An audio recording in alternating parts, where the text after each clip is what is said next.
Hi everyone, this is Rick Michelle. Glad to have you back. Today you can ask me a question. How much do I know about paintbrushes?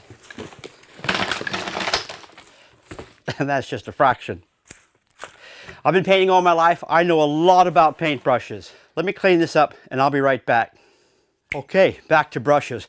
I've got everything here right in front of me, from really super good brushes through to middle of the range brushes, getting really cheap, and the actual cheap and nasty. I think that was like 69 cents, so that'd be just plastic bristles.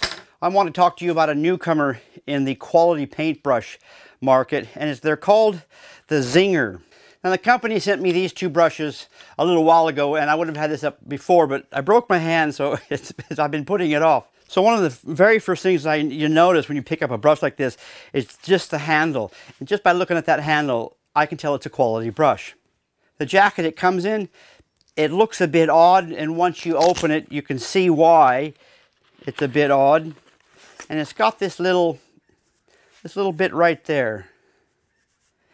And I guess that's the stinger.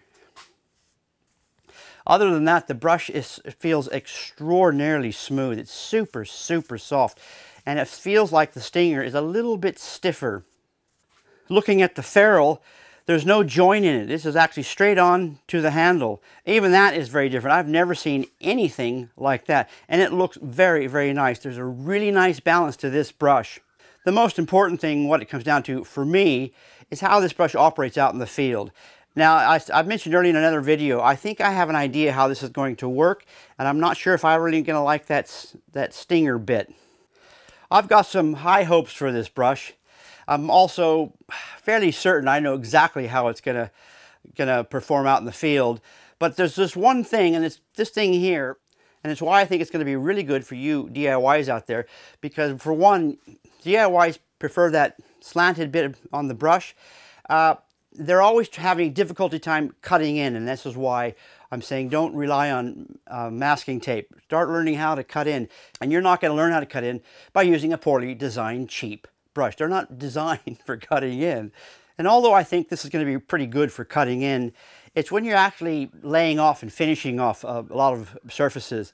And I think that's where this is probably going to be give you a little bit of strife, or at least I think it's going to give me some strife. We're going to find out very soon. They call it nowadays, they call it roping, but really what it is brush marks, brush strokes. And everyone today seems to put it down to the brush that you're using. And the brush has a lot to do with that. But more so, the paint, or I should say the type of paint that you're using, has more to do with brush strokes and drag marks. That's a different video for another time. But look, let's get out there in the field and just see how this thing performs. If one of the first things I'm going to be painting, which really I wouldn't use this over a brush for it, but I'm going to use this brush, is on painting I'm going to use this brush on a 6-panel door. And that's exactly what we did. The very first thing I painted was a 6-panel door. I made sure I painted a very contrasting color so you could see what we were doing. I just picked the darkest color I had in my shelf. It took a bit of getting used to. For cutting in and getting into the corners, it worked absolutely perfect. It worked very well. Other than that, for laying off was a little bit of an issue. Learning how to, what we call butter, or laying off, it did a satisfactory job. The very next thing I used this brush on was a 2-story house. All the trim, which was easy trim to paint, not a lot of cutting in, just flat boards around aluminum windows. On that job, I really started getting used to how to use this brush. And again, it proved satisfactory. While I was there, the owner wanted to paint these, what we call French sticks, which are French windows, lots of cutting in. He was going to do that to save money, and I said, look, I'm going to do that for free. So I threw that in. So I did the cutting in on those French sticks. And there I believe it really proved its worth. On that, this bit of stiffness really came into its own. Now the very next thing I did, we're just finishing my own place. All the windows on my place are timber with a polyurethane finish. And just so you can show how nasty I can use brushes, this has been sitting in there for 2 weeks. It comes in and out because I've been doing projects. But that brush did absolutely spot on for putting on the polyurethane. I cannot complain. It cut in well. It laid off well. And not only did I paint the windows with that brush. I also built a medicine cabinet for my tiny house. And again, I used that brush to put on there. Probably a little bit big, but I wanted to see how it worked. I haven't got any videos of me actually putting the polyurethane on, but I've got a beach umbrella that we're refinishing its teak. So my wife sanded it down, and I put 2 coats of a polyurethane on it with a brush. Something you'd normally probably spray, but I used this brush. So as you can see, I've taken these brushes and I really put them through their paces. So to wrap up with these brushes, they're very well made.